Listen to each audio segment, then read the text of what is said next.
So hello guys, in today's video I'm gonna explain how to detect task schedule bypass method and how to use System Informer.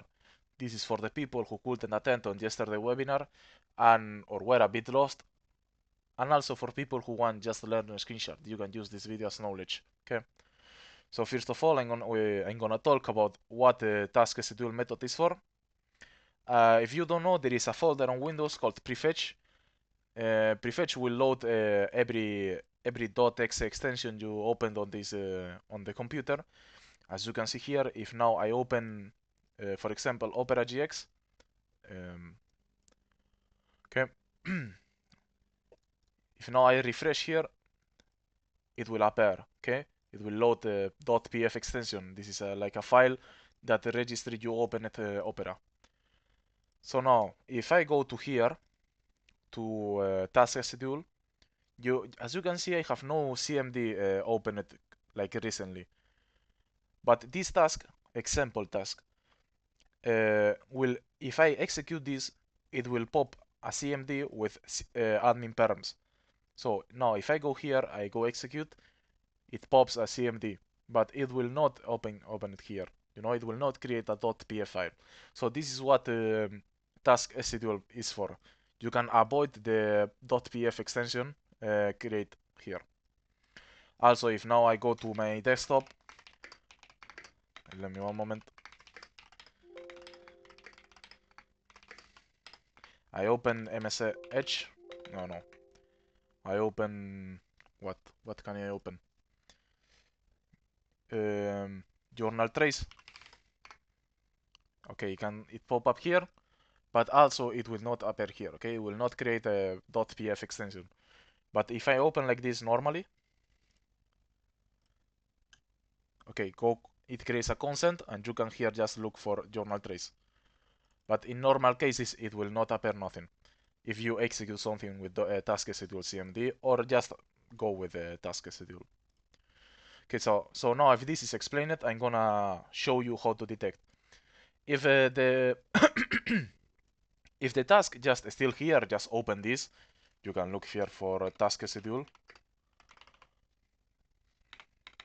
You can see task, and this is the one you need to open. If the user just go and delete the task, okay, we can do two things for detect this. First of all, we open journal trace. I think I don't need to explain how this works or how to use this. And then we will just try to scan the folder, I mean the drive where the task folder is. Okay. In this case, I will go for C drive. I select, I scan. And this time, instead of going the data grid, we will go directory tree. If we go directory tree, you will have this C drive in journal trace. We go to C, window, system32, and this folder, task. Now we look for example, and as you can see here, file create at 10:47 p.m.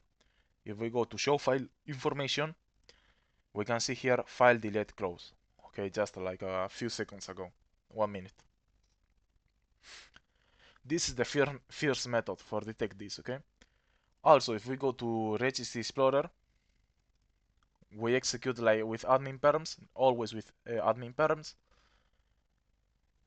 We waited for execute.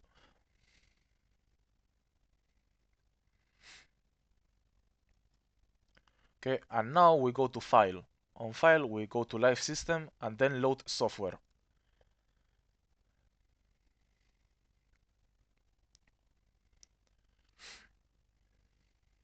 Once the Hive is like loaded, we can do two things here.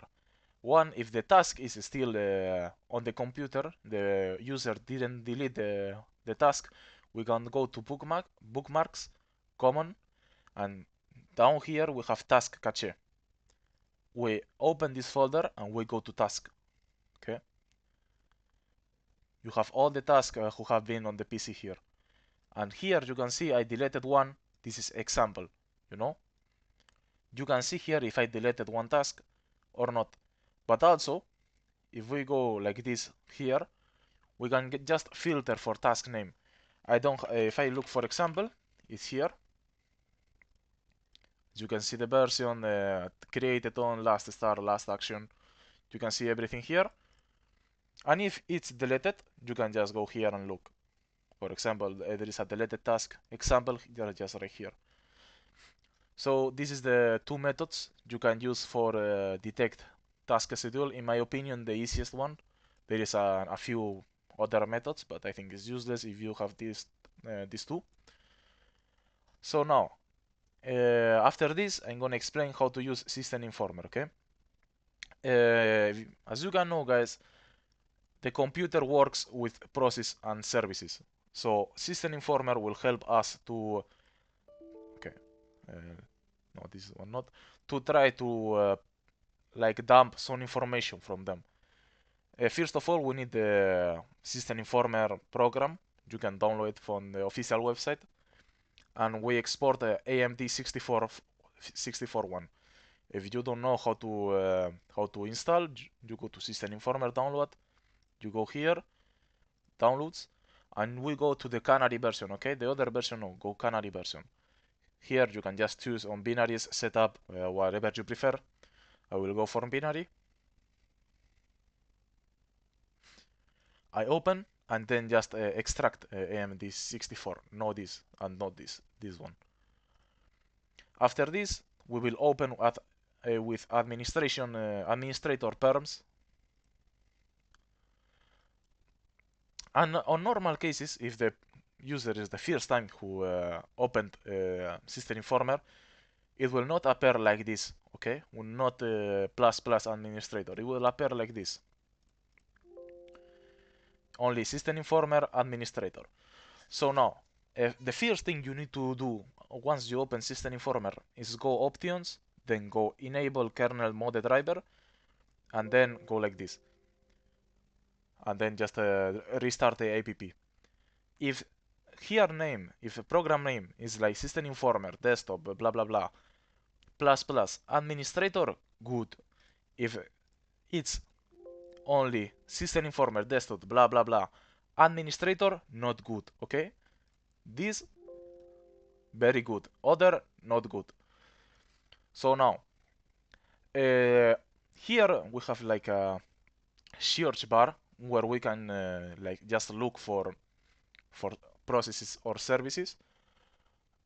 In this case, I will try to explain you just a few processes that are useful in a screen share, but not all of them. Okay. First of all, we will go for CSRSS. This is like a client runtime. This is necessary for computer running. So if you ever wanted to try to stop or suspend this, okay, don't try. Engine kaput, or if you don't know, guys. Okay. There is two, as you can see, there is two here. I highly recommend if you want to proof execution of something, go to the less private bytes one. Okay. The other one will not register everything you open, will also register anything you like enter, is indexed. Okay. As you, for example, I go to Registry Explorer folder, but you never saw me opening like the DLL, the library, or going to or opening license. You only saw me opening the docx extension, the executable. So if I go to the more previous one here, 7 MB, my megabytes, I go to options. This is how you can dump information. Okay, you double click, you go to here to memory, options, and then go to strings. Once here you will like have some filters for string search. You go 4 or 5, whatever you prefer, then mark extended Unicode and map it. Then you go to OK, and it will dump all the strings. Now you go to filter, and we will try to, and we will select contains case insensitive one, not other one, just contains. And here you can search for the filter pattern. For example, I opened, I want to look for the user executable extensions. Then I go to the drive. You can just go to the C drive if the users only one. or go here or go like this if the user have more than one drive. This is, for example, my virtual machine, but on my personal computer I have three drives, okay, C, D, and E. So it's better for this track here, this filter here is better for people who has more than one drive. But if you are very sure the cheat was executed on C drive, just go or D, just go C or just go D, whatever you prefer. In my case, I will go with like this. Then you go to OK, and then you filter here again, contains again, case insensitive, and look for the extension you want. For example, .x. Where is my dot? Here. .x. And here you can see everything that the user at least is indexed, you know. In the whole screen share, and before I started recording, I swear to God I never opened everything. But the file is here, you know. Also, journal trace is here. Journal trace with no these two is here too. System informer is here. MMC is here. Clone notifications is here. WinPrefetch view is here. MMC is here too. But if I go to the other one, as you can see here, too much results. I don't know how to say that number on English. Then go to options, to the less private bytes. Go strings again, 5, extended Unicode mapped. You see, only 14,000. Not that much as here, like 230,000. It's not that much, only 14,000. Okay, so this is the first one, the first filter. You go to strings, 5 or 4, whatever you prefer, extended Unicode mapped, filter, double point, reverse slash, okay, then extension, extension, .exe. And then you can see here everything the user executed. Another very useful service is DPS, okay? Write this and go for this one. Then go options, strings, 5, extended Unicode, map it again, okay. Go to filter, and this time we put double exclamations, and again filter for the extension, .exe. Okay, as you can, if you don't know, guys, every program executed on the computer with this extension has, with .exe extension, has a compilation date that is registered on this service. So if I look here for AnyDesk, for example, it will appear here AnyDesk, the extension, and also a compilation date. If I go for journal trace,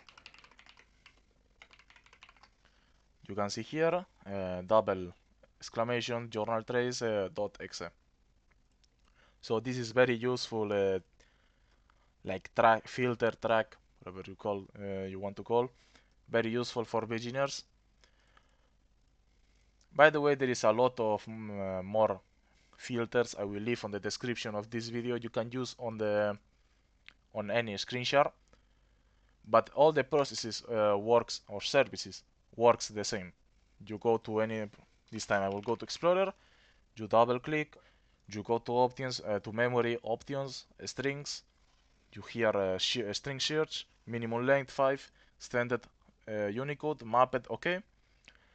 You let him dump all the results, then you filter now. Journal trace. And now it will appear all here, all the shit with journal trace on his name, all the strings with journal trace on his string. So I think everything is covered. System Informer has other useful tools, like you can look just for stopped processes. For example, the track is not stopped here. You can see the status of the process. In this case, is running. So in the whole time of screen sharing, System Informer was the useful one. I mean, for a long time was the useful one. If you have any doubts, you can ask me through Red Lotus, or just go to the comment section and ask me. as I said, I will leave the filters, a lot of filters on the description. So if you have any doubts about it, just ask. Okay, goodbye guys.